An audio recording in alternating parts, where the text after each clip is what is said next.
Pricing can be very tricky to figure out. I never guess and stick with a guess. I'm happy to guess and then test. But there are a lot of tools you can use now for testing landing pages, and I encourage people to do split testing when possible. You don't have to be an amazing engineer or designer to do this. You could use a service like Optimizely. You could use a service like Unbounce.com. You could use something like HubSpot also to do this type of drag and drop testing. And I would just say, even if it means you can't do a simultaneous test because it's too complicated for whatever reason, that's fine. Do a test for a couple of days or a week with one price, then swap it out, do another, then swap it out, do another, and see which performs best. And once you arrive at that optimal price, which might not move the most units, this is really important. If you shift to a higher price and sell half as many units, you might still make more money. And what I would emphasize that all things being equal, I would rather have fewer customers making me the same amount of money, because it means less headache, less customer service, fewer returns, and generally speaking, the people who pay more money, less talky, less headache. People who pay more are less of a headache. I apply the 80-20 principle to everything. And the 80-20 principle, in brief, means that 20% of your actions or inputs or products or services will create 80% of what you want, whatever that happens to be. So if I have 10 products, and those 10 products are taking up all of my time, working 100-hour weeks. So let's say 100 products that are creating 100-hour weeks. Chances are, if I did an analysis, I'd find out that 20 of those products are producing 90% of my profits, which means, hypothetically, I could cut out 80% of my products, just get rid of them.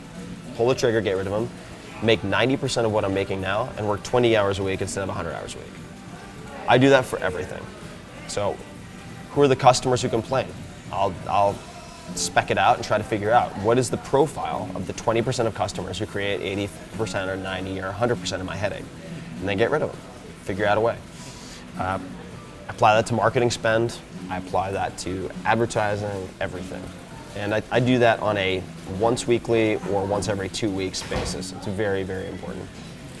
There are a number of ways to calculate the effectiveness of a given ad or the success of a given product.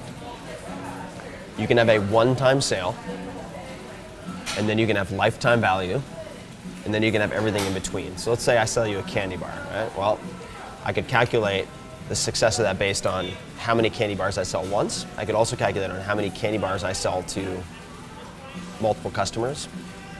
I encourage people to look at a couple of metrics that I think are very important. So average revenue per user, ARPU, on a one-time basis, because this will determine your short-term ability to spend money, right? So if for instance, if I know that my average user spends $10 on my site, and that if I drive 100 people to my site, 10% will buy. Well, I can very quickly figure out how much can I afford to spend on each customer. As long as it's less than $10, I'm okay.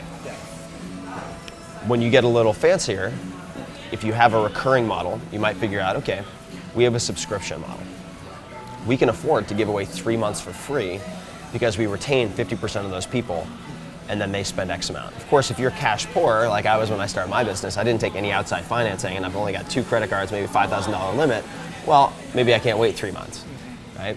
But maybe I can afford to do a $9.95 trial or a $50 a month subscription with automatic renewal, right? I use something like Recurly, I think that's one of the startups out there, that does recurring payments. And these are all things that you tweak over time, but only test one variable at a time. If you test 3 variables, forget it. You can't keep track of anything. The time to bring in specialists is when you've tested your product and you're gonna commit. Before you've tested the market, the product, the pricing, before you're generating any real revenue, unless you get a lot of PR early, which is an exception, you don't need to bring in a lot of specialists. As soon as you decide, I'm gonna form a company, as soon as you decide, I need to file for a trademark so that I can protect this product or whatever it might be, that's when you need professionals. The first step might be going to a site like LegalZoom and downloading documents. So, not many people know this, but the company Automatic Mattic, Automatic, which runs WordPress.com. So WordPress, both open source and .com, runs about 16% of the internet.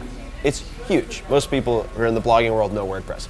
So Matt Mullenweg, who's a buddy of mine, when he incorporated that, he did it with documents off of LegalZoom. And I would just say when it turns into a revenue generating business and you're going to commit more chips or time to it, spend a few $100 to get the company properly incorporated or to form an LLC. LLC in the US is a very flexible format. If you're going to raise a bunch of money and do something fancy, then you're going to need a C Corp probably.